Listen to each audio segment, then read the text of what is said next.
My husband Miles abandoned me during labor to attend his business conference in Monaco, texting, "Some women handle this better than others," while I delivered our daughter alone, until the hospital administrator walked in with keys to a private jet and said, "Your grandmother's instructions were very specific about what to do if he wasn't here."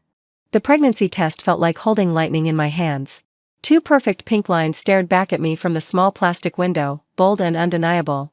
After 3 years of trying, 3 years of disappointment and carefully timed hopes, this was finally happening. Before we jump back in, tell us where you're tuning in from, and if this story touches you, make sure you're subscribed, because tomorrow, I've saved something extra special for you.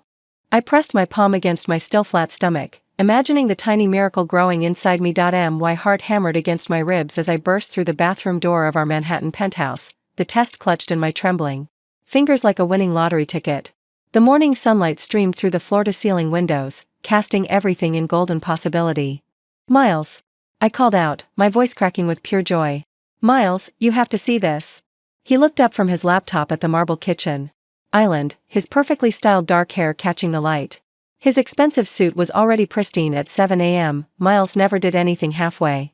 His eyes flicked to the test in my hands, then immediately back to his screen. "Okay," he said, his tone flat as if I'd just told him we were out of coffee. That's something." Something, the word hit me like ice water. My world had just shifted completely off its axis, and he called it something. I stood there in my silk pajamas, holding proof of the family we'd discussed for years, and watched him scroll through whatever was apparently more important on his laptop. "Aren't you excited?" I whispered, my voice barely audible in the vast space of our home. "Sure, babe. Just processing," he replied without looking up. "You know I've got the Singapore presentation today. Big client." That night, I lay awake planning our announcement. Maybe we could hire a photographer for one of those cute reveal photos with tiny baby shoes. Or perhaps a dinner party where we'd surprise both our families simultaneously. I imagined the squeals of delight from my sister Ellen, the congratulatory embraces, the immediate planning for baby showers and nursery colors. Sleep came fitfully, filled with dreams of tiny fingers and first steps, of Miles reading bedtime stories and teaching our child to ride a bike. Dreams that felt more vivid and real than his reaction had been. The first doctor's appointment arrived like Christmas morning in my mind. I'd taken the entire afternoon off from my marketing firm, bought a special leather-bound notebook to record everything Dr. Rodriguez would tell us, and even packed Miles's favorite energy bars knowing he got irritable when his blood sugar dropped. I'd sent him 3 reminder texts throughout the week. I'd put it in his digital calendar with alerts. I'd mentioned it over dinner just the night before. He never showed up. I sat in that sterile waiting room surrounded by glowing couples holding hands, checking my phone obsessively for his inevitable excuse. The text came at exactly our appointment time: emergency client call with Tokyo. "You'll be fine. Just get the basic info." Basic info. About our first child. Our miracle after years of trying. The nurse called my name, Eloise Garrett. And I walked into that examination room alone. Dr. Rodriguez smiled warmly as she squirted cold gel on my stomach, but her eyes kept darting to the empty chair beside me. "Where's Dad today?" she asked gently, her voice carrying the practiced neutrality of someone who'd seen this before. "Business emergency," I lied, the words tasting bitter in my mouth. "You know how it is." But I didn't know how it was. I didn't understand how a business call could matter more than hearing our baby's heartbeat for the first time. I didn't understand how he could miss this moment we dreamed about for 3 years. The heartbeat filled the room, fast, strong, determined. I stared at the grainy ultrasound image, trying to make out a nose or tiny fingers, and felt tears streaming down my cheeks. This was supposed to be our moment. Instead, I was sharing it with a kind stranger who handed me tissues and pretended not to notice the wedding ring on my finger that felt suddenly heavy and meaningless. "Everything looks perfect," Dr. Rodriguez said, printing out several ultrasound photos. "Baby's measuring right on track for 8 weeks. Heartbeat is strong and healthy." That evening, I showed Miles the ultrasound photos with shaking hands. He glanced at them for maybe 5 seconds before setting them on the kitchen counter next to junk mail and grocery store circulars. "Cool," he said, not looking up from his phone. "Looks like a little blob." "A blob? Our baby. Our miracle. A blob." The doctor said everything looks perfect, I offered, desperate for some connection, some sign that this mattered to him. "That's good," he replied absently, thumb scrolling through what I could see were work emails. "When's the next one?" 2 weeks. February 14th, actually. Valentine's Day. I'd thought that was romantic, poetic even. I might have something that day. The Monaco conference prep is intense right now. Monaco conference. I'd heard about it in passing, some luxury hospitality summit that his company attended annually. It was still months away, but apparently it was already more important than our Valentine's Day ultrasound. The second appointment came and went the same way. Then the third. Each time, Miles had a more elaborate excuse: client presentation in Chicago, emergency board meeting, traffic was impossible due to construction. I stopped asking him to come. The disappointment was becoming too heavy to carry, but the worst part was that I could see what genuine excitement looked like, because Miles showed it to everyone else. When his business partner Carlos announced his wife Camille's pregnancy, just 2 weeks after mine, Miles was the first to congratulate them. He bought them champagne, sent flowers, asked detailed questions about due dates and gender predictions. "That's incredible news," he'd exclaimed, embracing Carlos with genuine enthusiasm. "You guys are going to be amazing parents." I watched from across the restaurant table, my own pregnancy barely showing at 12 weeks, as my husband celebrated someone else's baby with the joy he'd never shown for ours. When Carlos mentioned their first ultrasound appointment, Miles immediately offered to adjust their business meeting schedule to accommodate it. "Family comes first," Miles had said, raising his glass in a toast. Nothing's more important than these moments. Nothing, apparently, except when it came to his own family. His own moments. His own wife, sitting right there, carrying his child, wondering what she'd done wrong to deserve such indifference to the miracle growing inside her. That night, I finally understood that the problem wasn't my timing, my approach, or my expectations. The problem was that Miles simply didn't care. The excuses became an art form.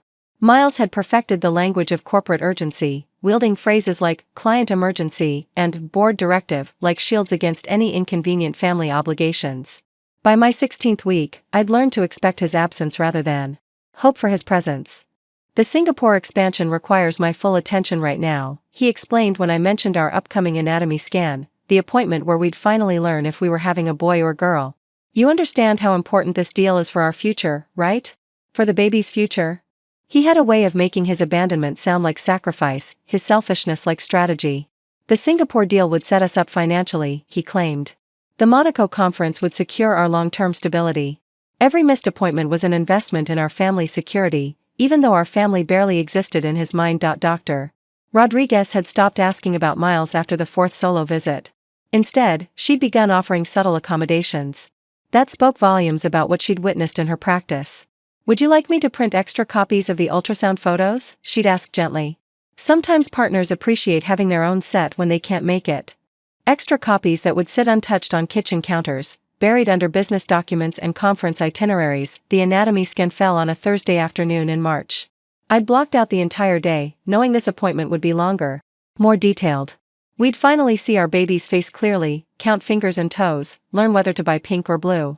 I'd even bought a small gift bag with "It's a" cards inside, planning to surprise Miles with the gender reveal when he came home. "Definitely can't make this one," he'd said over breakfast, not looking up from his phone. "Luis is flying in from Madrid specifically for our Monaco prep meeting. These international partnerships don't wait for convenient timing." Luis Mendoza was Miles's business partner, a charming Spaniard who'd built a hospitality empire across Europe. I'd met him several times at company events, always impeccably dressed, always charismatic, always treating me with the kind of warm attention that made Miles's coldness feel even more stark by comparison. "The anatomy scan is kind of a big deal," I said carefully, knowing that pushing too hard would only make him more defensive. "It's when we find out the sex." "I know what it is," he replied, finally looking up with mild irritation. "We'll celebrate when I get home. Maybe we can go to dinner or something." Preparing and narrating this story took us a lot of time, so if you are enjoying it, subscribe to our channel, it means a lot to us. Now back to the story. Maybe. Even our celebrations were conditional, dependent on his schedule, his mood, his willingness to briefly acknowledge the life growing inside me. I drove to the appointment alone, again, parking in the medical center garage that had become as familiar as my office building. The waiting room was full of couples, as always, men holding their wives' hands, rubbing their backs, asking questions about the upcoming procedure with genuine concern and excitement. Eloise? The ultrasound technician, Sandra, had become my favorite member of Dr. Rodriguez's team. She was in her 50s with knowing eyes and gentle hands, the kind of woman who'd probably seen every variation of family dynamics in her 20-year career. "Flying solo again today?" she asked as I settled onto the examination table. "Business meeting," I replied automatically, the excuse so practiced it felt scripted. Sandra nodded with understanding that felt more like pity. She squeezed the warm gel onto my rounded belly, now prominent enough that strangers had started offering me seats on the subway and asking about my due date with genuine excitement. "Let's see what baby's up to today," she said, moving the ultrasound wand across my skin. The familiar whooshing of the heartbeat filled the room, strong and steady. "Oh, look at that. Baby's being very cooperative today." The image on the screen was startlingly clear. I could see the profile, the delicate curve of the nose, tiny fingers pressed against a cheek. This was our baby, not a blob, not an inconvenience, but a real human being with expressions and personality already emerging. "Would you like to know the sex?" Sandra asked, pausing the wand over a particular area. "Yes," I whispered, tears already building. "Please. Congratulations, Mama. You're having a little girl." "A girl. A daughter." I pictured tea parties and bedtime stories, teaching her to be strong and confident, showing her that she deserved to be celebrated and cherished. Everything I was struggling to remember about my own worth. Sandra printed out a dozen photos, more than usual. "These are beautiful images," she said, handing me the warm prints. "Dad's going to love seeing these." I nodded, knowing the photos would likely meet the same fate as all the others. A brief glance before being filed away with utility bills and takeout menus. The drive home gave me time to plan the reveal. I stopped at a boutique baby store and bought the tiniest pink dress I could find, soft as a whisper with delicate white embroidery around the collar. I arranged the ultrasound photos on our dining table with the dress, creating a small shrine to our daughter's first official portrait session. Miles arrived home at nearly 9 p.m., his tie loosened and his hair slightly disheveled from what he claimed was a 12-hour strategy session with Luis. "How'd it go?" he asked absently, dropping his briefcase and immediately reaching for his phone to check messages. "We're having a girl," I said, gesturing toward the dining table display. He glanced over, his expression neutral. "Cool. A girl." He picked up one of the ultrasound photos, studied it for perhaps 10 seconds, then set it down. "Did they say everything looks healthy?" "Perfect. She's perfect." "Good. That's good." He was already walking toward his home office, phone pressed to his ear. "Luis, sorry, just got home. What were you saying about the Monaco venue specifications?" I stood in our dining room, surrounded by evidence of our daughter's existence, listening to my husband prioritize conference logistics over meeting his child for the first time. The pink dress seemed to mock me with its innocence, a symbol of hope in a house where hope felt increasingly naive. That night, I carefully packed away the ultrasound photos and the little dress in a memory box I'd started keeping in our bedroom closet. Evidence of a pregnancy that apparently only mattered to me, documentation of moments that should have been shared but were experienced in solitude. The pattern was undeniable now. This wasn't about bad timing or work stress or temporary prioritization of career over family. This was about fundamental indifference, systematic dismissal of anything that required emotional investment in our future together. Family dinners at the Garrett estate became exercises in emotional survival. Every Sunday, Miles's mother Kendra presided over the mahogany dining table like a queen holding court, her steel gray hair perfectly coiffed and her pearls catching the light from the crystal chandelier. The Long Island mansion had been in Miles's family for 3 generations, each room a testament to old money and older expectations. I'd sit at that oversized table, my hand instinctively moving to my growing belly, hoping someone would notice, ask questions, show excitement about the newest addition to the Garrett legacy. Instead, conversations revolved around stock portfolios, charity galas, and who was summering where. "You look tired, Eloise," Kendra observed one evening in late April, her voice carrying that particular brand of false concern that wealthy women had perfected. "Are you taking proper care of yourself?" "I'm fine," I replied, forcing a smile. "Just the usual pregnancy stuff." "Pregnancy stuff," she repeated, as if tasting something unpleasant. The way she said it made my condition sound like a temporary inconvenience rather than the creation of her first grandchild. Miles's sister Ellen leaned forward from across the table, her expression sharp with curiosity. "You know, Eloise, some women just aren't naturally suited for motherhood. It's nothing to be ashamed of. There are wonderful nannies these days." The implication hung in the air like smoke. I was 28 weeks pregnant, and my sister-in-law was already suggesting I'd need professional help to raise my own child. "I think I'll be a good mother," I said quietly, my voice barely above a whisper. Kendra's laugh was like ice clinking in crystal. "Darling, you can barely manage your own schedule. You've had to cancel 3 social commitments this month alone because of exhaustion. How do you expect to handle a baby's demands?" The room fell silent except for the ticking of the grandfather clock in the corner. Miles said nothing. He didn't defend me, didn't tell his mother to back off, didn't remind his family that fatigue was normal during pregnancy. He just cut his prime rib and chewed slowly, as if the conversation didn't concern him. I excused myself to the powder room and cried until my eyes were swollen and red. When I returned, they were discussing vacation plans for the following summer. Elaborate. European tours and Hamptons house parties that apparently wouldn't accommodate a newborn. We're thinking of renting the villa in Tuscany again, Ellen was saying. The one with the infinity pool. Of course, it's adults only, but I'm sure you two understand. Adults only. As if my daughter would be some kind of disruption to their carefully curated lifestyle. The worst part was watching Miles with other people's children. At Carlos and Camille's baby shower in May, he transformed into this amazing uncle figure. He arrived with an armload of expensive gifts, a hand-carved rocking horse from Italy, organic cotton blankets that cost more than most people's weekly salary. This is incredible, Miles, Carlos said, examining the rocking horse with genuine awe. You didn't have to do this. Are you kidding? Miles replied, his face lighting up with enthusiasm I never saw at home. This little guy deserves the best. I can't wait to teach him to play tennis at the club. I watched from across the room as Miles knelt down to Camille's level, placing his hands gently on her belly to feel the baby kick. His expression was tender, patient, completely engaged in the moment. He's going to be a heartbreaker, Miles said, grinning as the baby moved under his touch. Just like his dad. Camille beamed, her hands covering Miles's as they felt her son's movements together. We're so lucky to have you both as his godparents. Godparents. Miles had agreed to be godfather to Carlos's baby while barely acknowledging his own child's existence. Later that evening, I brought up the contrast as gently as possible. You seemed really excited about Carlos and Camille's baby today. Well, yeah, Miles replied, loosening his tie. It's a big deal. They've been trying for years. We tried for 3 years too, I reminded him. He paused, his shirt halfway unbuttoned. That's different. How is it different? It just is, Eloise. Don't make everything about you. Don't make everything about you. As if wanting my husband to show enthusiasm for our own child was somehow selfish, the nursery remained untouched well into my 3rd trimester. Our spare bedroom still looked like a showroom for expensive furniture that no one used, a cream leather chaise lounge, built-in bookshelves filled with coffee table books about architecture and wine. Miles had promised we'd start shopping for baby furniture after the Monaco conference was finalized. There's plenty of time, he'd say whenever I brought up cribs or changing tables. The conference is taking up all my mental bandwidth right now. Once Monaco is settled, we can focus on baby stuff. Monaco had become the excuse for everything. Why he couldn't attend childbirth classes. Why he couldn't help me research pediatricians. Why he couldn't even discuss potential names for our daughter. I've been thinking about Isabella, I mentioned. One evening over dinner. It was my grandmother's name. He replied, not looking up from his phone. Luis is sending the final attendee list. The Monaco thing is really coming together. Or maybe Catherine, after your grandmother? Whatever you think is best, he said absently. Oh, this is interesting.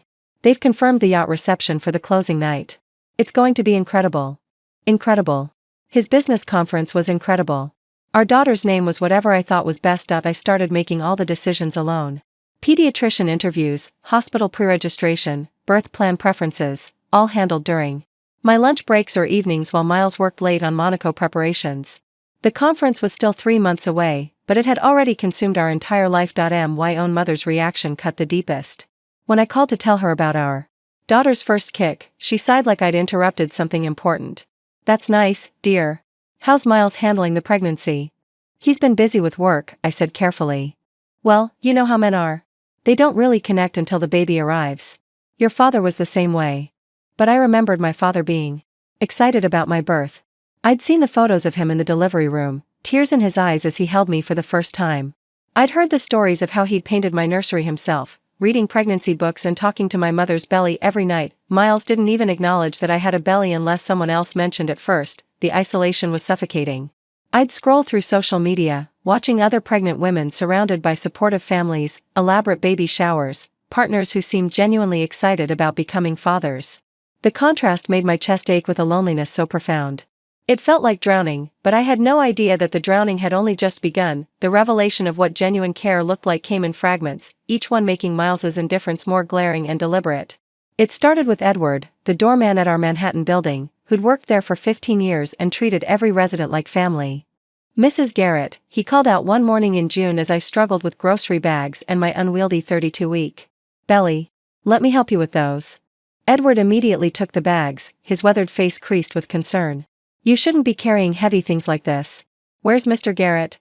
Business trip, I said automatically, though Miles was actually upstairs in his office, on yet another Monaco planning call with Luis. Well, that's no good, Edward said, shaking his head as he pressed the elevator button for me. My Maria was pregnant with our youngest last year, and I didn't let her carry so much as a purse. You call me next time you need groceries brought up, okay? That's what I'm here for. In the elevator, I found myself blinking back tears. Edward, who barely knew me beyond polite hallway greetings, showed more concern for my well-being than my own husband had in months. The contrast became impossible to ignore at Carlos and Camille's gender reveal party the following weekend. Their backyard was transformed into a pink and blue wonderland, with balloons and banners and a dessert table that looked like something from a magazine. But what struck me wasn't the elaborate decorations, it was watching Carlos hover around Camille like a protective guardian angel. Honey, you've been on your feet too long, he said, guiding her to a cushioned chair.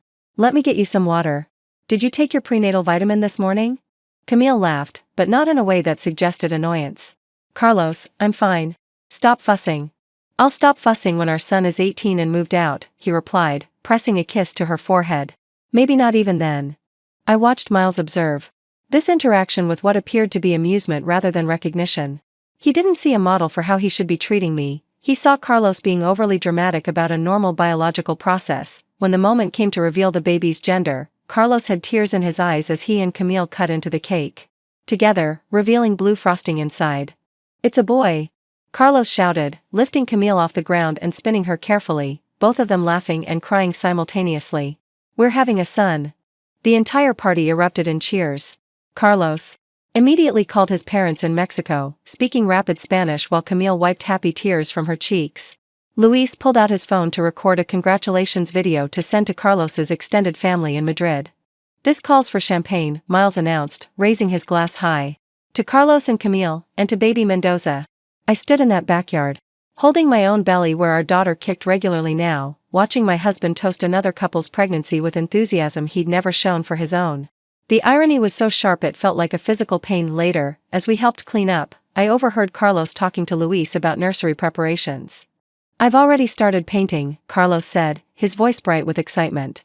Camille picked this perfect shade of sage green. Very calming, she says. Good for the baby's development. And you're taking paternity leave? Luis asked. 6 weeks, minimum. Maybe more if I can swing it. These first months are so important, you know? I don't want to miss anything. 6 weeks. Carlos was planning to take 6 weeks off work to bond with his newborn son. Miles hadn't even taken 6 hours off work to attend our ultrasound appointments. The drive home was quiet until Miles finally spoke. Nice party. Carlos is really going all out for this baby thing. It's not a thing, I said quietly. It's his child. You know what I mean. The whole production. Gender reveal parties, nursery themes, paternity leave. When we were kids, fathers didn't get so involved in all the baby stuff. Your father wasn't involved? Miles shrugged. He provided for us. Made sure we had everything we needed. That's what fathers do. Provide.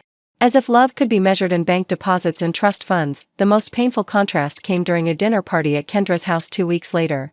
Ellen's friends were there with their families, and the conversation inevitably turned to children and grandchildren. I listened to these women, all from Miles's social circle, talk about their sons and sons-in-law with glowing pride. David was at every single appointment. Ellen's friend Margaret was saying about her daughter's husband. He even took notes. During the childbirth classes. Said he wanted to be the best birth partner possible. Oh, that's nothing, another woman chimed in. My son-in-law installed a special app on his phone to track contractions. He was more prepared than the doctors. The women laughed, but it was warm laughter, full of appreciation for men who stepped up during pregnancy. I glanced at Miles, who was checking his phone under the table, probably reading messages from Luis about yacht bookings and conference schedules. What about you, Eloise? Margaret asked kindly. Is Miles excited about becoming a father? The question hung in the air like a challenge. Every face turned toward me, waiting for the expected glow of marital bliss and shared excitement. He's been very focused on work lately, I managed, the diplomatic answer that revealed nothing and everything simultaneously. Kendra's smile was sharp enough to cut glass. Miles has always been ambitious. Some women find that threatening. The implication was clear. If I felt neglected, it was my own insecurity, not his neglect. If I wanted more attention during pregnancy, I was being needy rather than reasonable. That night, lying in bed while Miles worked late in his office, again, I finally understood the true scope of what I was missing. It wasn't just about missed appointments or dismissive comments. It was about the fundamental absence of partnership during the most vulnerable time of my life. Other women had men who researched cribs and argued with insurance companies about coverage. They had partners who massaged their feet and assembled baby gear with enthusiasm. They had husbands who saw pregnancy as a shared experience rather than an inconvenience to be managed around work schedules. I had Miles, who was already mentally in Monaco while I grew our daughter alone in Manhattan. The contrast was so stark it felt like living in two different realities, one where pregnancy was celebrated and supported, and another where it was tolerated at best, ignored at worst. I was about to discover which reality would define our daughter's birth. The broader circle of abandonment revealed itself slowly, like poison seeping through water. It wasn't just Miles who treated my pregnancy as an inconvenience, it was a systematic network of dismissal that extended through both our families and social circles. My own mother's reaction had been the first warning sign, but I'd convinced myself it was just her personality, her generation's approach to pregnancy. Eleanor Blackwood had always been more concerned with appearances than emotions, more focused on social standing than maternal warmth. When I called to share our 20-week ultrasound photos, her response was predictably lukewarm. "That's lovely, dear. How's Miles handling all the changes?" The changes. As if pregnancy was something that happened to him rather than me. "He's been busy with the Monaco conference preparations," I said, testing the waters of honesty. "Well, men need their work, Eloise. Don't be one of those wives who makes pregnancy all about attention-seeking. It's not attractive." Attention-seeking. Wanting my husband present for our child's major milestones was attention-seeking. "Mom, I just thought you'd want to see the ultrasound pictures." "Of course, dear. Mail them to me when you have a chance. I'm late for my bridge game." She hung up before I could mention that we were having a girl, that her first grandchild would be a daughter who might inherit her eyes or her laugh. The ultrasound photos sat on my desk for weeks before I finally put them in an envelope, wondering if she'd even open it. Ellen, Miles's sister, proved to be equally dismissive but in a more calculated way. During a lunch at her country club in July, she made her position crystal clear while picking at a Cobb salad that cost more than most people's grocery budget. "You know, Eloise, pregnancy really doesn't suit everyone," she said, her voice carrying that particular brand of cruelty that wealthy women disguised as concern. "Some women glow, and others just look tired." I was 34 weeks pregnant, swollen and uncomfortable, but I'd made an effort to dress nicely for our lunch. Apparently, it wasn't enough. "I think that's normal," I replied carefully. "Growing a human being is exhausting." Ellen's laugh was crystalline and cold. "Oh, please. Our grandmother had 6 children and never complained once. She ran a household, managed staff, hosted dinner parties right up until delivery. This modern obsession with treating pregnancy like an illness is so dramatic." The comparison stung because it was deliberately unfair. Ellen's grandmother had lived in an era of full-time domestic help and different social expectations. She'd also lived in an era when women's feelings about pregnancy weren't particularly relevant. "I'm not treating it like an illness," I said quietly. "I just think it's reasonable to expect some support from family." "Support," Ellen repeated, as if the word itself was suspicious. "What kind of support do you need that Miles isn't already providing? You have a beautiful home, financial security, excellent healthcare. What more could you possibly want?" "Emotional connection. Physical presence. Basic human empathy." But I couldn't say that without sounding like the dramatic, needy woman they'd already decided I was. The pattern extended to Miles's business circle as well. Luis and his wife Carmen had been friends with us for years, but when I mentioned feeling isolated during pregnancy, Carmen's response was telling. "Oh, Eloise, you're being too sensitive," she said during a couple's dinner in August. "Men handle these things differently." Luis was exactly the same during my pregnancies, completely focused on work. "It's how they show love, by providing security." But I'd watched Luis during Carmen's pregnancies. I'd seen the photos from their children's births, Luis holding newborns with tears in his eyes. I'd heard the stories of him taking time off work for every important appointment. Carmen was rewriting history to make Miles's behavior seem normal. "Did Luis miss any of your ultrasounds?" I asked directly. Carmen paused, her fork halfway to her mouth. "Well, no, but that's different. His work schedule was more flexible then." Different. Everything was always different when it came to explaining away Miles's behavior. Even my close friend from college, Jennifer, seemed to have absorbed the narrative that I was being unreasonable. When I confided in her during a phone call about feeling alone in my pregnancy, her response was disappointing but not surprising. "Maybe you're putting too much pressure on Miles," she suggested. "Some men just aren't comfortable with the pregnancy phase." He'll probably be amazing once the baby's actually here. But I need him to be amazing now, I said, my voice breaking slightly. I need him to care about this pregnancy, about our daughter, about what I'm going through. I know, sweetie, but maybe you need to meet him where he is instead of where you want him to be. Meet him where he is. In a place where his wife's pregnancy was an inconvenience to be endured rather than a miracle to be celebrated, the isolation became complete when even medical professionals began to notice and comment on my situation. During a routine appointment. At 36 weeks, Dr. Rodriguez finally addressed the elephant in the examination room. Eloise, I have to ask, do you have anyone who can be your birth partner? Someone reliable who can advocate for you during labor? The question caught me off guard. My husband will be there. Dr. Rodriguez's expression was carefully neutral. Will he? I've been practicing obstetrics for 20 years, and in my experience, partners who aren't present during pregnancy often struggle with the intensity of labor and delivery. What do you mean? Labor can last many hours. It requires patience, emotional support, physical assistance. It's not something you can just show up for without preparation or investment. She wasn't directly criticizing Miles, but the implication was clear. She'd seen this pattern before, and it rarely ended well for the laboring mother. Maybe you should consider having a backup person, she continued gently. A sister, a friend, your mother? Someone who's been invested in this pregnancy. From the beginning? I thought about my options. Ellen, who'd spent months undermining my confidence? My mother, who treated pregnancy like an attention-seeking phase. Carmen, who thought men showing up was optional. There was only one person who'd consistently shown genuine care and excitement about my pregnancy, my college roommate Camille, not Carlos's wife, but my friend from Northwestern who'd moved to Boston after graduation. She'd called every week to check on me, sent care packages when morning sickness was brutal, remembered every appointment date and always asked for updates. I'll think about it, I told Dr. Rodriguez, but I was already planning the phone call. That evening, while Miles worked late on final Monaco preparations, the conference was now just 6 weeks away, I called Camille.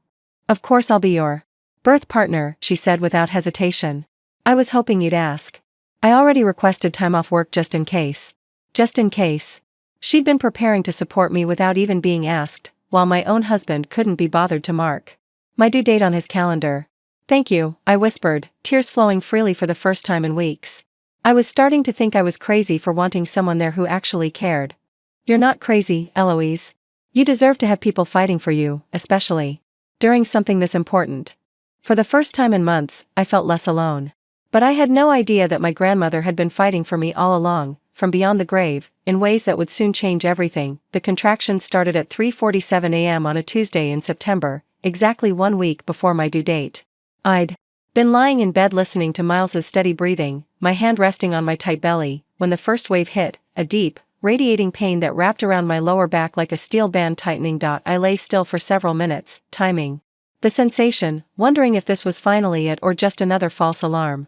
The second contraction came 18 minutes later, stronger and more insistent. By the third one, I knew our daughter had decided it was time to make her entrance. Miles, I whispered, gently shaking his shoulder. I think I'm in labor. He stirred slightly, mumbling something incoherent before rolling away from me. The digital clock on his nightstand glowed 4:23 a.m. in harsh red numbers. Miles, I said louder, another contraction building. The contractions are getting regular. We need to start timing them. He cracked one eye open, squinting at me in the darkness. Are you sure? First babies usually take forever. Can't this wait until morning? Can't this wait until morning? As if our daughter's birth was something that could be rescheduled for a more convenient time. Labor doesn't wait for convenient timing, I said, my voice strained as another wave peaked. Dr. Rodriguez said to come to the hospital when contractions are 5 minutes apart for an hour. Miles sat up slowly, running his hands through his hair. What time is it? Almost 4:30. Shit, he muttered, reaching for his phone. The screen illuminated his face as he scrolled through messages. Luis was supposed to call at 6 about the final Monaco arrangements. The conference is in 3 days, Eloise. 3 days. 3 days.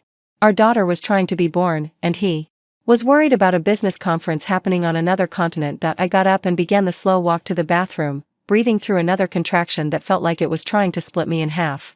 When I returned, Miles was on his phone, speaking in hushed tones to someone who clearly wasn't medical personnel. Yeah, I know we were supposed to finalize the yacht catering today, he was saying. But Eloise is having some labor pains, so I might be delayed. Some labor pains.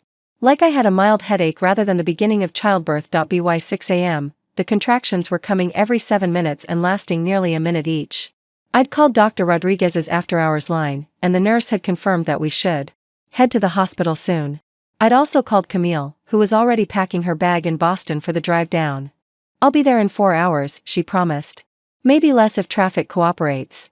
You've got this, honey." Miles, meanwhile, was in his home office having increasingly agitated phone conversations about conference logistics. Through the wall, I could hear fragments of his discussions, something about VIP transportation from the Monaco airport, last-minute changes to the welcome dinner menu, concerns about weather affecting the closing ceremony yacht party. When another strong contraction doubled me over in our hallway, I called out to him. "Miles, we really need to go to the hospital now." "5 more minutes," he called back. "I'm trying to sort out this disaster with the Monaco venue. The original ballroom double-booked us." 5 more minutes. Our daughter wasn't going to wait for him to resolve catering conflicts in Monaco. I started gathering my hospital bag alone, moving slowly between contractions, double-checking that I had everything Dr. Rodriguez recommended. Phone charger, comfortable going-home outfit, receiving blankets for the baby. Miles's voice carried from his office, animated and urgent as he discussed wine selections and seating arrangements for people who weren't his wife or daughter. At 7:15 a.m., I stood in the doorway of his office, hospital bag in hand, breathing through a contraction. That made me grip the doorframe for support. "Miles, I'm calling a car. The contractions are 5 minutes apart." He looked up from his laptop, his expression torn between irritation and mild concern. "Right now? Can't you wait until I finish this call? Luis is freaking out about the Monaco setup. Our daughter is coming whether Luis is freaking out or not." Miles sighed, the sound of a man being asked to make an unreasonable sacrifice. "Fine. Let me just send this email about the transportation schedule." While he typed furiously, I called the car service myself. 20 minutes, they promised. I used the time to send a group text to our families, in labor. Heading to Presbyterian Hospital. Baby coming today. The responses came quickly, but not the ones I'd hoped for. "Ellen, how exciting. At the spa today, but we'll try to stop by later." "Kendra, wonderful news. Unfortunately, I'm flying to Martha's Vineyard this afternoon. But we'll visit when I return." "My mother, that's nice, dear. I have book club tonight but maybe tomorrow." Even Carlos, who'd been so excited about his own baby, sent a brief message, "Congrats. In Monaco for the conference prep. Give Miles my best." Monaco conference prep. Even our closest friends were prioritizing the same business event that had consumed my husband's attention for months. Miles finally emerged from his office, reluctantly putting on clothes and checking his phone one more time.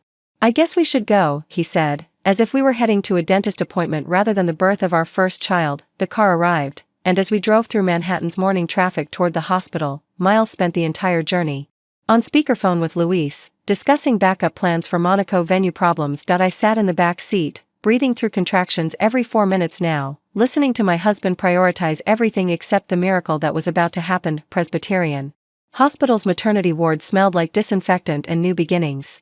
I was wheeled into labor and delivery room 314 at 8:42 a.m., the contractions now coming every 3 minutes with an intensity that made my vision blur around the edges. The nurse, Patricia, a woman in her 50s with kind eyes and efficient hands, immediately began setting up monitors and checking my progress. "How are we doing, Mama?" she asked, helping me into the hospital gown. "First baby?" "Yes," I managed between contractions. "She's coming fast." Patricia's eyes automatically scanned the room, taking inventory of who was present for support. Miles stood near the window, phone pressed to his ear, his voice low but urgent as he continued coordinating Monaco conference details. "And Dad's here, I see," Patricia said diplomatically. "Any other family coming?" "My friend Camille is driving down from Boston. She should be here in a few hours." Miles ended his call and approached the bed with obvious reluctance. "How long is this going to take?" "I have a really important conference call at 11 with the Monaco venue coordinator." Patricia's expression remained carefully neutral, but I caught the slight tightening around her eyes. In 20 years of labor and delivery nursing, she'd probably seen every variation of unsupportive partner behavior. "Labor with first babies can take anywhere from 8 to 20 hours, she said matter-of-factly. "Sometimes longer. There's no way to predict exactly." 20 hours? Miles looked genuinely horrified. "But I'm supposed to fly to Monaco tomorrow morning. The conference starts Thursday. Supposed to fly to Monaco." While I was in labor with his daughter. Dr.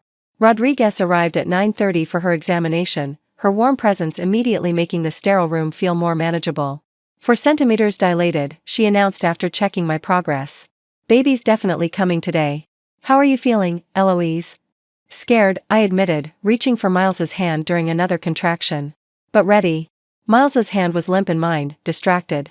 His phone had been buzzing constantly with messages, and I could see him fighting the urge to check it during my contraction.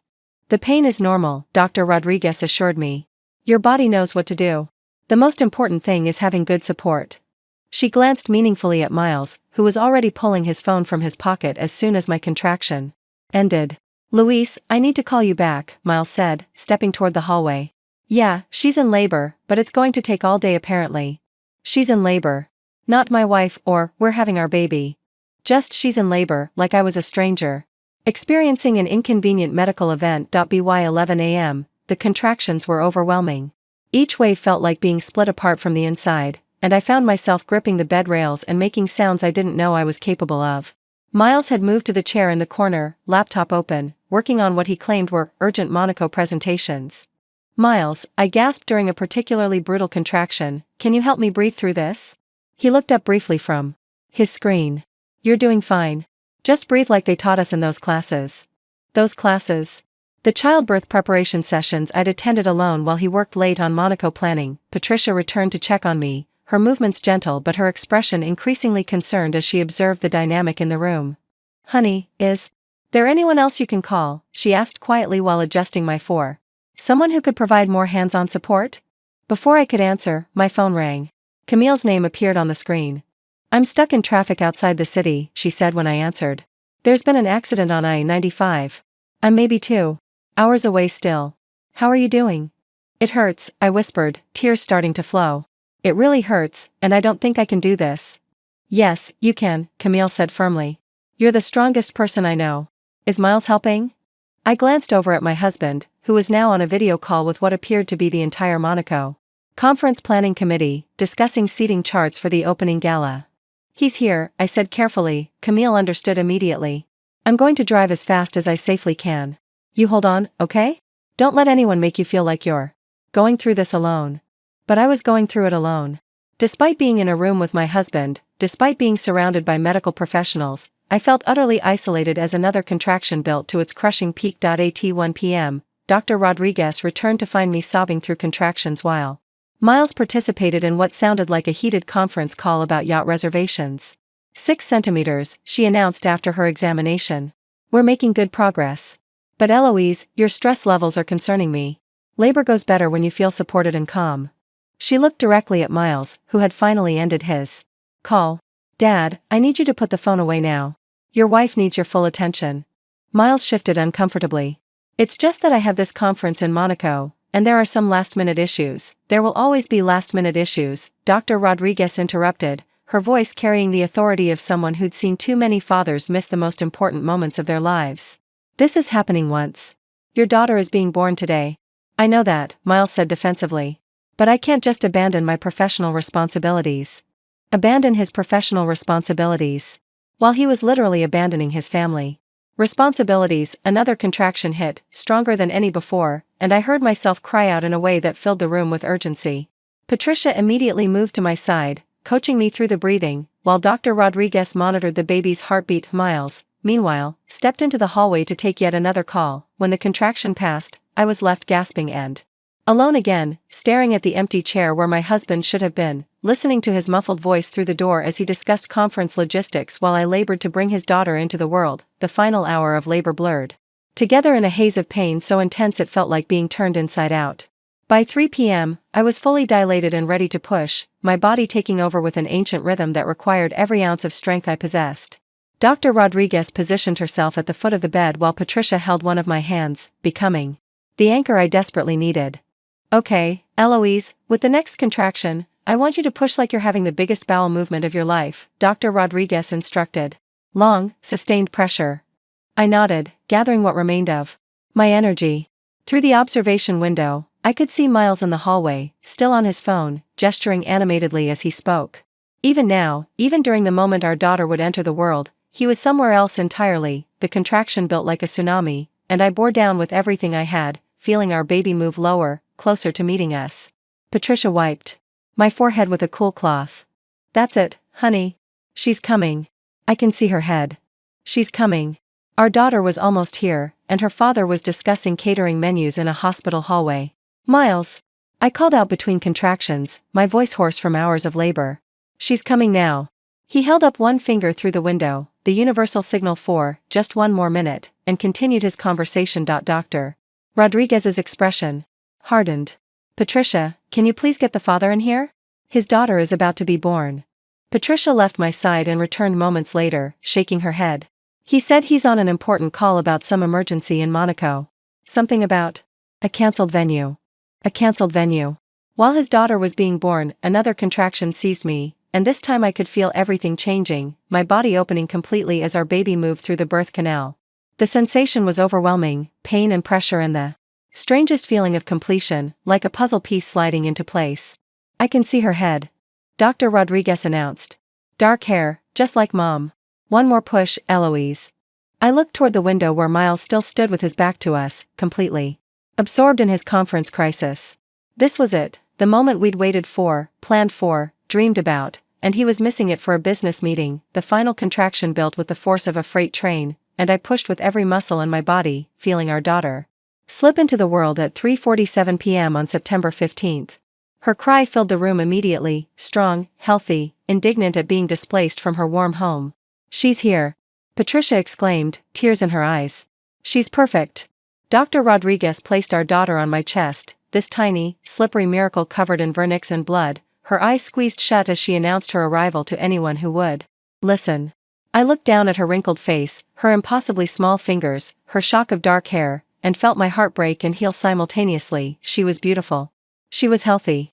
She was mine, but the delivery room, which should have been filled with celebration and excited phone calls and partners crying with joy, contained only the medical staff, one exhausted mother, and the muffled sound of business negotiations through a closed door.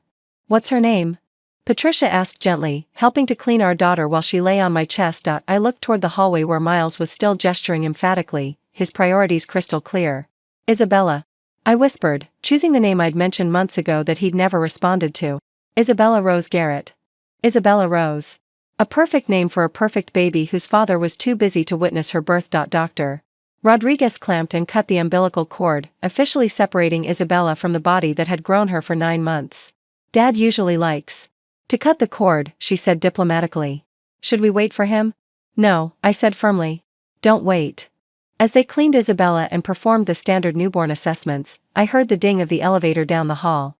Moments later, Camille burst through the door like a hurricane, her hair wild from driving with the windows down, her eyes immediately seeking mine. Did I miss it? She gasped, rushing to my bedside. She just arrived, I said, tears streaming down my cheeks. Meet Isabella. Camille's face crumpled with emotion as she looked at our tiny daughter. Oh my God, Eloise. She's perfect. Absolutely perfect. She was the first person to truly celebrate Isabella's arrival. While Miles discussed yacht policies with strangers in Monaco, Camille took photos of those first precious moments, held my hand while I delivered the placenta, and asked all the questions that new fathers typically asked about weight and length and APGAR scores. 7 pounds, 2 ounces, Patricia announced. 20 inches long. Perfect APGAR scores. She's a healthy, beautiful baby. Finally, Miles ended his call and entered the room, his expression more relieved about resolving his business crisis than excited about meeting his daughter. He approached the bed cautiously, as if unsure of his role in this scene. So, it's over, he asked, glancing at Isabella briefly before checking his phone again. Everything went okay? It's over. As if childbirth was something to be endured rather than celebrated. Miles, I said quietly, meet your daughter. Isabella Rose. He looked down at her with the same detached interest he'd shown the ultrasound photos months ago. She's small. She's perfect, Camille said firmly, her protective instincts already activated, but even as I held our beautiful daughter, surrounded by the chaos of post-birth procedures and Camille's tears of joy, I felt a profound emptiness. Where Miles's wonder should have been, our daughter had entered the world, and her father had missed it entirely. The soft knock on my recovery room door came 3 hours after Isabella's birth, barely audible above the gentle hum of medical equipment and my daughter's occasional soft whimpers. I was lost in studying her tiny fingernails, marveling at how perfect they were, when a woman in an expensive navy suit entered with unusual hesitation.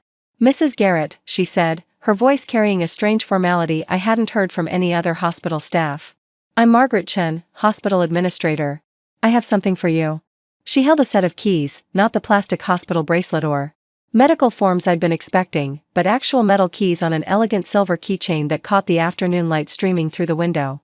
The keychain bore an intricate engraving that made my breath catch, the same rose pattern from my grandmother's jewelry box, the one that had sat on her vanity when I was a child. "I don't understand," I whispered, shifting Isabella carefully in my arms. "What are these for?" Margaret glanced at Camille, who was dozing in the uncomfortable visitor's chair after driving 4 hours and staying by my side through labor, then looked back at me with obvious curiosity. "These came from the law firm of Whitmore and Associates," she continued, pulling a sealed envelope from her leather portfolio. "The delivery instructions were very specific. I was to give these to you only if you were alone during your delivery." My heart stuttered. Alone. Someone had anticipated that I might be abandoned during childbirth. "What do you mean, alone?" I asked, though I was afraid I already knew. Margaret unfolded a crisp piece of paper from her jacket pocket. "I was given a list of names," she said carefully. "If any of these people were present and actively participating in your labor and delivery, I was instructed to hold on to this until they left." The paper trembled in my free hand as I read the names typed in neat legal font: Miles Garrett, Kendra Garrett, Ellen Morrison, Eleanor Blackwood, Carlos Mendoza, Luis Mendoza. Everyone who should have been here. Everyone who wasn't. "I don't understand who sent this," I said, my voice barely above a whisper. Margaret's expression softened with professional sympathy. "The envelope should explain everything. The law firm was very clear that this was to be delivered immediately after birth, but only under these specific circumstances." Camille stirred in her chair, her eyes opening as she sensed the tension in the room. "What's going on?" "I don't know yet," I said, staring at the keys that felt warm and substantial in my palm. "Someone sent these. Someone who knew I might be alone today." The envelope was thick, expensive stationery with my grandmother's maiden name embossed in elegant script at the top, Victoria Rose Blackwood. My grandmother had died when I was 12, but her memory had always been a source of comfort during difficult times. She'd been the one person in my family who'd made me feel unconditionally loved. "Should I stay?" Margaret asked gently, "or would you prefer privacy?" "Stay," I said quickly, needing witnesses to whatever I was about to discover. "Please stay." The envelope opened easily, releasing the faint scent of the lavender sachets my grandmother had kept in all her drawers. The letter inside was in her handwriting, elegant, flowing script that I'd recognize anywhere, but the paper looked fresh. "Recent. My dearest Eloise," it began, and I had to stop reading to wipe my eyes. "If you're reading this letter, then too things have happened. You've given birth to your child, and you've been abandoned by those who should have supported you most. I wish I could say I'm surprised, but I've been watching your marriage for years, sweetheart, and I've seen the patterns." I looked up at Margaret, confused. "This doesn't make sense. My grandmother died 16 years ago." Margaret consulted her notes. The law firm indicated these instructions were left by Victoria Rose Blackwood and updated regularly through a trust mechanism. The final instructions were modified just 6 months ago. 6 months ago.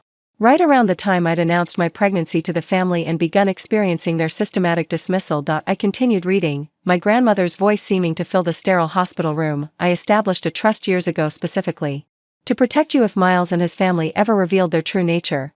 I hoped I was wrong about them, darling, but I prepared for the possibility that they would fail you when you needed them most." The keys in my palm suddenly felt heavier, more significant. "The keys you're holding are to a private jet that has been maintained and ready for your use since the day you married Miles. Hangar 7 at Teterboro Airport. The pilot, Captain James Morrison, has been on retainer for years, waiting for your call. A private jet my grandmother had bought and maintained. A private jet for 16 years, just in case I needed it. If Miles has abandoned you during childbirth, I suspect he'll try to flee rather than face the consequences of his actions. Men like him always run when confronted with their failures. The jet will ensure he can't escape accountability by hiding behind distance or international borders." Camille leaned forward, reading over my shoulder. "Eloise, is this real?" I looked at Margaret, who nodded solemnly. "The law firm confirmed all arrangements are current and valid. The aircraft is fueled and ready for immediate departure if needed." My phone buzzed with a text message from Miles. "Had to catch early flight to Monaco. Conference emergency, couldn't wait. Will call when I land." Had to catch early flight. He'd left.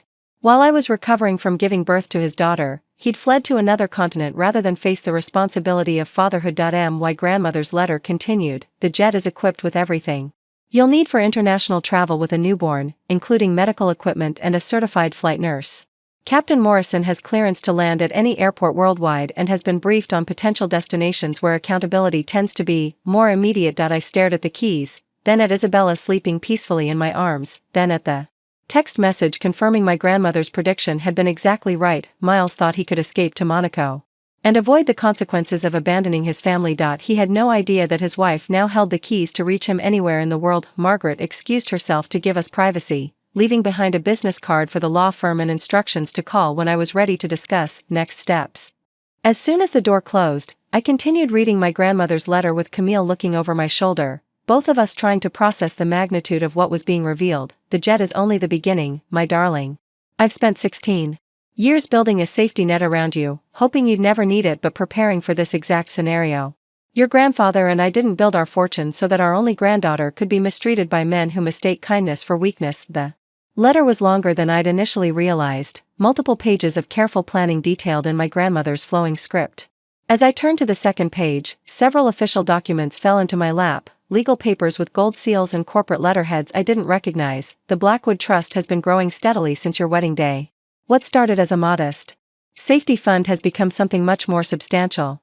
I've had excellent investment advisors, and the trust now contains assets worth approximately $12 million, Camille gasped audibly. 12 million? I continued reading, my hands shaking as the scope of my grandmother's protection became clear. The trust includes a portfolio of international properties, the villa in Tuscany where you spent that wonderful summer when you were 16, the townhouse in London near Hyde Park, and the beachfront estate in the Bahamas where your grandfather proposed to me. All deeded in your name, all maintained and ready for immediate occupancy. I remembered that summer in Tuscany when I was 16, the rolling hills covered with vineyards, the stone villa with its ancient olive trees, the sense of peace I'd felt there that I'd never experienced anywhere else.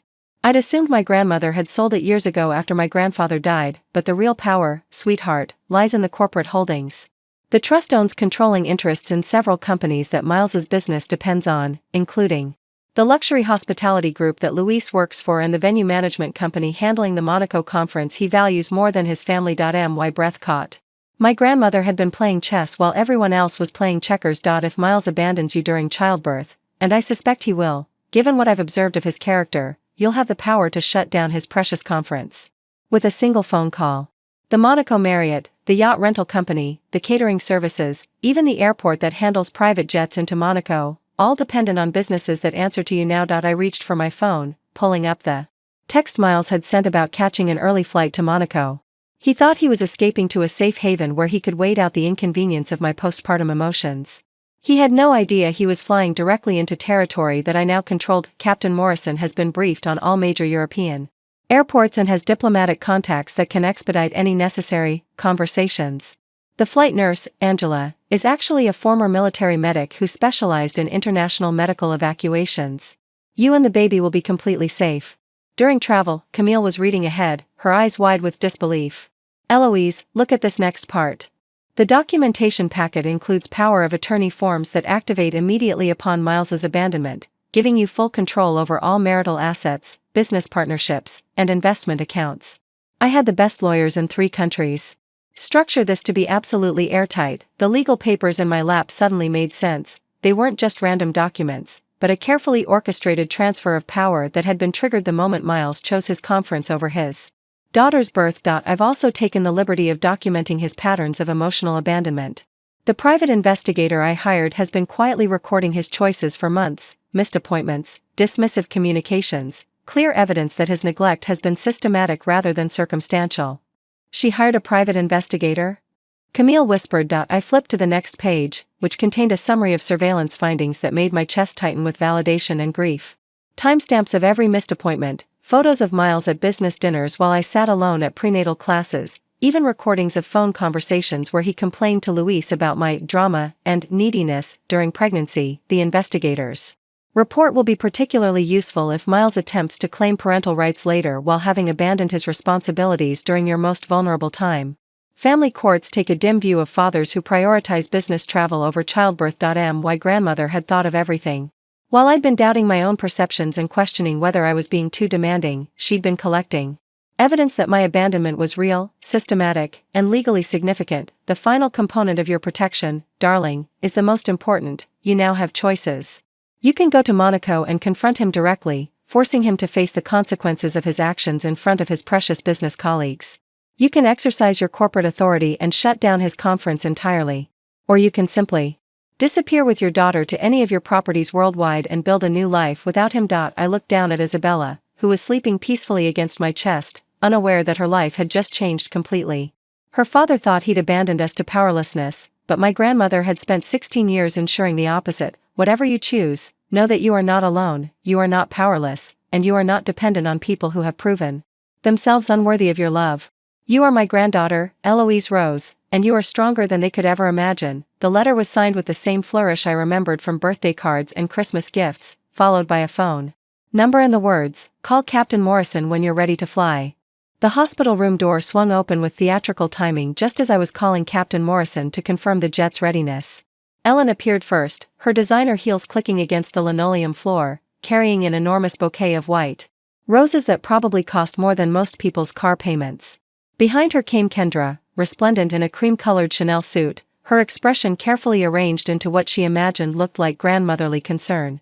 "Darling," Ellen exclaimed, her voice pitched at the perfect volume to suggest deep emotion while maintaining her social polish. "We came as soon as we could. The traffic from the Hamptons was absolutely impossible." I glanced at the clock on the wall, 8:47 p.m. Isabella had been born over 5 hours ago. The birth certificate lay completed on my bedside table, with only my signature in the parent section, the father line conspicuously blank. "Traffic," I repeated flatly, my voice carrying none of the warmth they expected. The keys to the private jet felt solid and empowering in my palm, hidden beneath Isabella's receiving blanket. Kendra approached with her practiced grandmother smile, the one she'd probably been rehearsing since receiving my text about labor. "Oh, my precious granddaughter," she cooed, reaching toward Isabella with perfectly manicured hands. "Let me hold her." "No," I said simply, adjusting my hold on Isabella protectively. Both women froze, confusion flickering across their faces. In their world, new grandmothers had automatic rights to newborn babies, regardless of their behavior during pregnancy. "What do you mean, no?" Kendra asked, her voice carrying the edge of someone unaccustomed to being denied anything. "I mean no. She's sleeping, and I don't want her disturbed." Camille shifted in her chair, fully awake now and watching the interaction with the wariness of someone who'd witnessed my abandonment firsthand. She'd been here for the labor, the delivery, the first precious hours of Isabella's life. She'd earned her place in this room. They hadn't. Ellen rushed forward with her flowers, her expression desperate to reclaim some semblance of family celebration. "These are from the garden at the estate. I thought they'd brighten up this dreary room." The irony wasn't lost on me. Ellen, who'd spent months undermining my confidence about motherhood, was now trying to brighten my recovery room with flowers after missing the most important day of my life. "That's thoughtful," I said without any genuine warmth. "You can put them on the windowsill." "Where's Miles?" Kendra asked, her eyes scanning the room as if he might be hiding behind medical equipment. "Surely he's not still at the office?" The question hung in the air like a challenge. They still didn't know that their golden boy had fled to Monaco while I gave birth to his daughter. "Miles had a conference emergency," I said, watching their faces carefully. "He caught an early flight to Monaco." The silence that followed was deafening. Even Ellen, who'd mastered the art of social recovery from awkward moments, couldn't immediately respond to the revelation that Miles had abandoned his wife and newborn daughter for a business trip. "Monaco?" Kendra finally whispered, her composure cracking slightly. "Today? But surely the conference could wait." "Apparently not," I interrupted. "The yacht reservations were more urgent than meeting his daughter." Camille made a small sound of disgust from her chair, the kind of noise that spoke volumes about what she thought of Miles's priorities. Ellen attempted damage control, her voice taking on the desperate brightness of someone trying to normalize the abnormal. "Well, you know how important that conference is for his career. He's probably devastated to miss these first hours, but I'm sure he'll make it up to you both when he returns." "Make it up to us?" As if missing your child's birth was something that could be compensated for with flowers and promises. "When does he return?" Kendra asked, settling into the visitor's chair as if planning an extended stay. "I have no idea," I replied honestly. He didn't mention an end date for his emergency. The truth was beginning to sink in for them. Miles hadn't just stepped out for a quick business call, he'd fled the country rather than face the responsibility of fatherhood. Their perfect son and brother had revealed himself to be exactly what my grandmother had predicted, a man who would run when faced with real emotional demands. "This is just a misunderstanding," Ellen said, her voice higher now, more strained.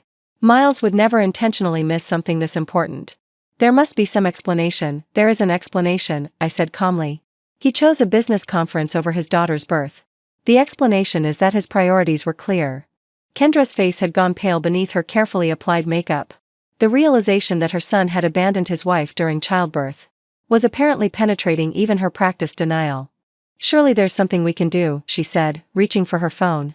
"I could call him, explain that he needs to come home immediately." "Don't bother," I said, my voice steady and final. "He made his choice." Ellen and Kendra exchanged glances, uncertainty creeping into their expressions. They'd arrived expecting to play their roles in a traditional family celebration, proud grandmother and supportive sister-in-law arriving to welcome the newest Garrett heir. Instead, they'd walked into the aftermath of abandonment, faced with a daughter-in-law who was no longer seeking their approval or validation. "Well," Ellen said, her social training kicking in to fill the uncomfortable silence, "we're here now. That's what matters. Family comes together during important moments. Family comes together." 5 hours late, after the important moment had already passed, with excuses about traffic and spa appointments. I looked at these women who'd spent my entire pregnancy making me feel inadequate and unwanted, now desperately trying to position themselves as supportive family members. The contrast with Camille, who'd driven 4 hours and stayed by my side through labor, couldn't have been starker. "Yes," I agreed quietly, settling Isabella more securely in my arms. "Family does come together during important moments. It's interesting to see who actually shows up." The atmosphere in the room shifted dramatically when I reached for the legal documents my grandmother had left for me. Ellen and Kendra watched with growing apprehension as I carefully arranged the papers on my bedside table, keeping Isabella secure in one arm while handling what appeared to be official corporate letterheads and gold-sealed certificates. "What are those?" Kendra asked, her voice carrying the wariness of someone who'd spent her life around legal documents and recognized their significance. "Documentation," I replied simply, lifting the first page for them to see. "From the Blackwood Trust." Both women went very still. The Blackwood name carried weight in their social circles, old money, older connections, the kind of generational wealth that opened doors and wielded influence. But my grandmother had died years ago, and my grandfather's estate had supposedly been settled long before I married Miles. Camille moved closer to help me manage the papers while holding Isabella, her eyes scanning the official seals and corporate logos with growing amazement. "Eloise, should you be sharing these?" "They should know," I said calmly. "Especially since their lives are about to change significantly." Ellen's laugh was nervous, forced. "Change how?" "These look like old estate documents. Surely nothing that affects us directly." "The Blackwood Trust," I began, reading from the executive summary that had been prepared for exactly this moment, "holds controlling interests in Atlantic Hospitality Group, Monaco Venue Management, and Mediterranean Yacht Services." The color drained from Kendra's face. She knew those company names. Miles had mentioned them dozens of times during his Monaco conference preparations, discussing his partnerships and business relationships with what he described as key industry players. "That's impossible," Ellen whispered. "Those are major international corporations. Your grandmother was a nice woman, but she wasn't what?" I asked, my voice taking on an edge that silenced her immediately.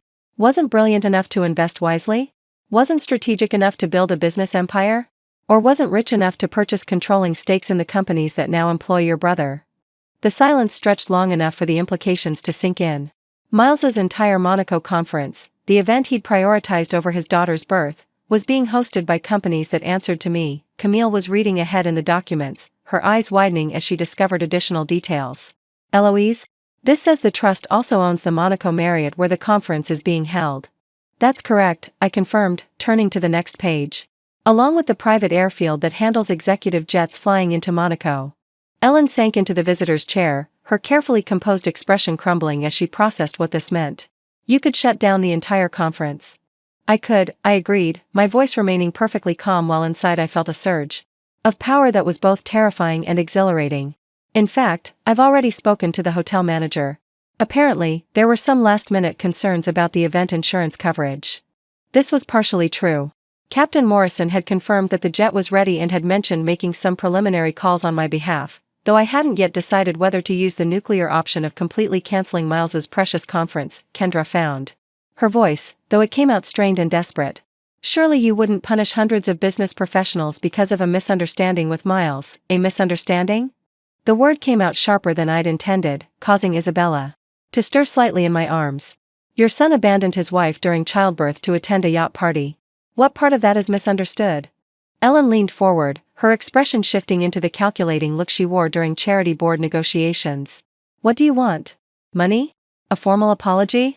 Surely we can resolve this without destroying Miles's career. I don't want anything from you, I said, the truth of that statement feeling liberating. This isn't about negotiation or resolution. This is about consequences. Camille held up another document, her voice filled with awe. There's more. The trust has a private medical facility in Switzerland, property in 7 countries, and, oh my God, Eloise, look at this investment portfolio. The portfolio summary was staggering even to me. My grandmother had spent 16 years turning a modest inheritance into an international empire, all while maintaining the facade of being a pleasant widow who liked gardening and charity work. The total liquid assets alone, I read aloud, are valued at approximately $47 million. Kendra's phone slipped from her trembling hands, clattering against the hospital floor. Ellen made a small choking sound, as if the numbers had physically struck her. This changes everything, Ellen whispered, finally understanding that their family dynamic had shifted permanently.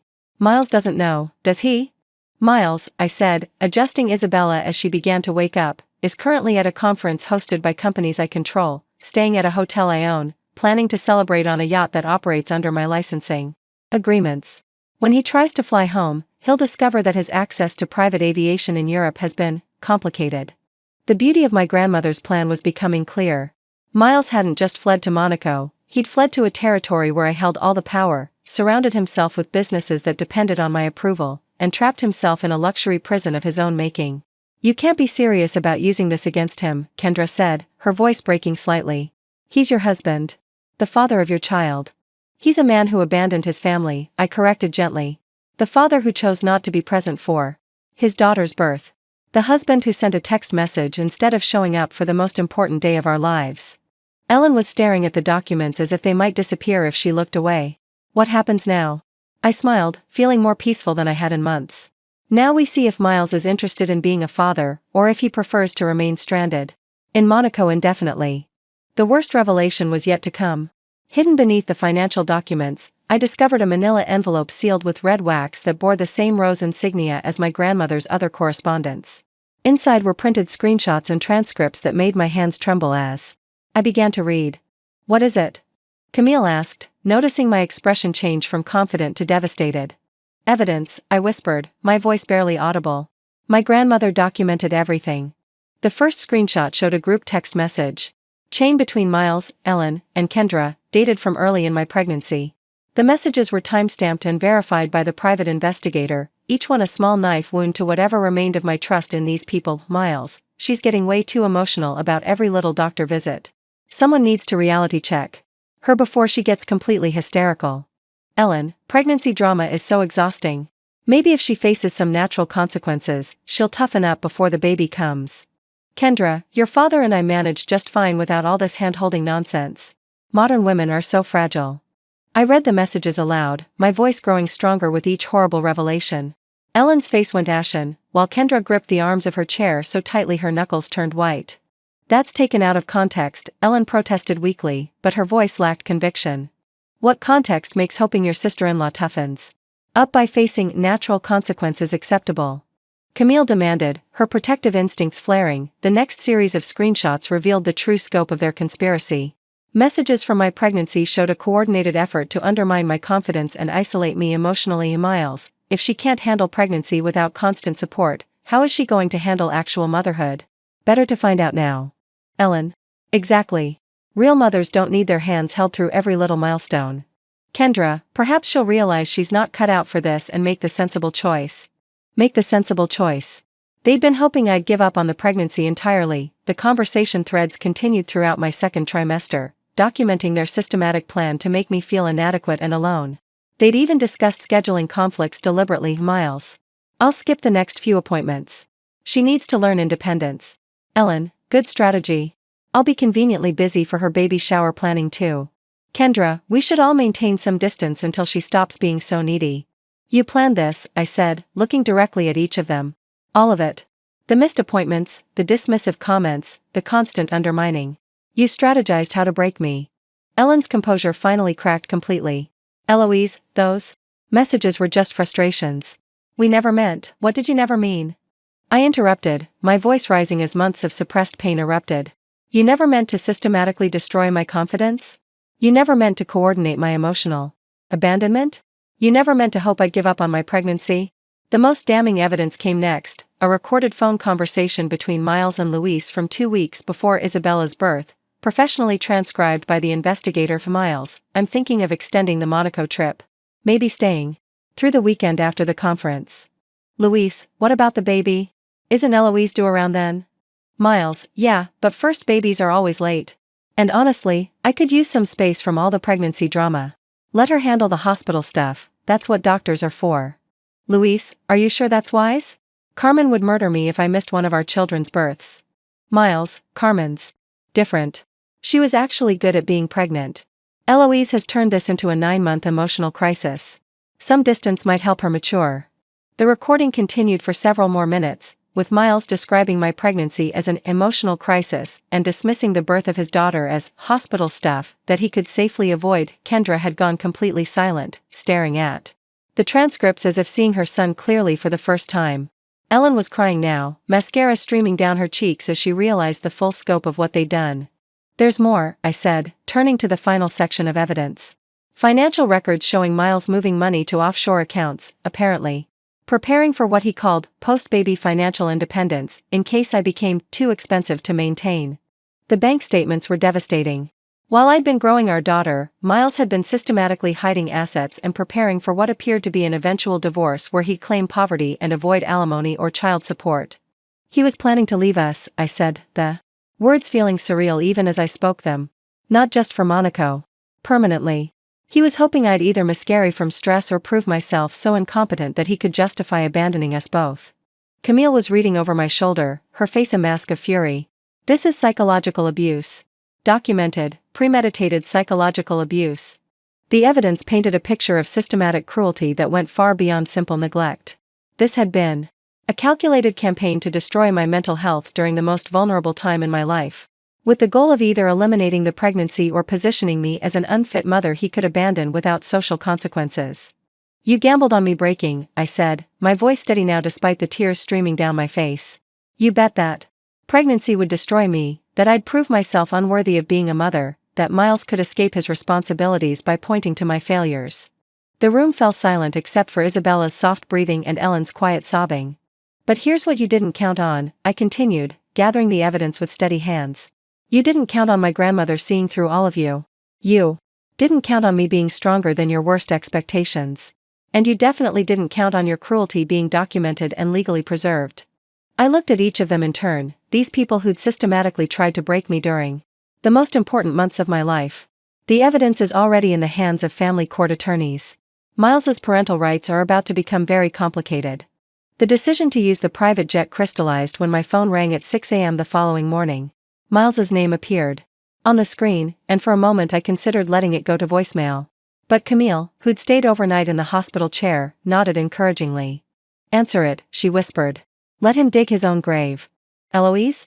Miles's voice was strained, panicked in a way I'd never heard before.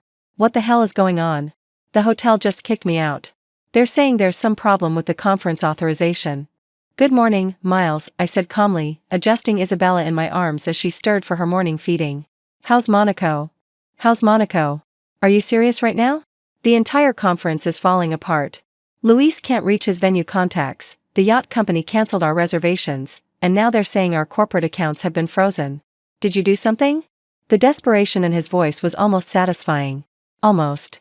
I gave birth to your daughter yesterday, I said simply. Her name is Isabella Rose. She's healthy and beautiful, in case you were wondering. Silence stretched across the international connection. When Miles finally spoke, his voice was smaller, more uncertain. I know about the baby. I got your text. But this business crisis there is no business crisis, Miles. There's just consequences. What are you talking about? Consequences for what? I looked at Camille, who was recording the conversation on her phone per the advice Captain Morrison had given us during our midnight planning session. Everything needed to be documented now. Consequences for abandoning your wife during childbirth. For choosing a yacht party over meeting your daughter. For spending our entire pregnancy planning how to emotionally destroy me. You're being dramatic. Again, Miles said, but his voice lacked its usual conviction. I didn't abandon anyone. I had legitimate business obligations. Miles, I interrupted, my voice steady and final. I know about the group chats. I know about the recorded conversations with Luis. I know about the offshore accounts. I know about everything. The silence this time lasted nearly a full minute. When he spoke again, his voice was different, calculating, defensive, the tone of someone who'd been caught and was shifting strategies. Whatever you think you know, it's probably misunderstood. We can work this out when I get home. Just fix whatever you did to the conference arrangements. I'm not fixing anything, Miles. But I am coming to Monaco. What? You just had a baby. You can't travel internationally. I have a private jet. Medical staff on board. Isabella and I will be landing at Nice Côte d'Azur Airport in approximately 8 hours. The panic returned to his voice immediately. Eloise, that's insane. You're postpartum, you're emotional, you're not thinking clearly. I'm thinking more clearly than I have in months, I said, standing slowly and walking to the window where I could see the Manhattan skyline in the early morning light. The question is whether you want to have this conversation privately at your hotel, or publicly at the conference you chose over your family. Have what conversation? There's nothing to discuss that can't wait until I'm back in New York. Camille held up a tablet showing flight tracking information. Miles's return ticket was scheduled for Sunday, 3 days away. 3 days he'd planned to spend celebrating his successful conference while I recovered from childbirth alone. Your return ticket is for Sunday, I said. Isabella will be 3 days old by then. You were planning to miss her entire first week of life. That's not. I didn't. The conference schedule was set months ago. Months ago, you knew I was pregnant. You knew when I was due. You chose to schedule a pleasure trip during your daughter's birth week. The conversation was being recorded, documented, added to the growing pile of evidence that would reshape our marriage permanently.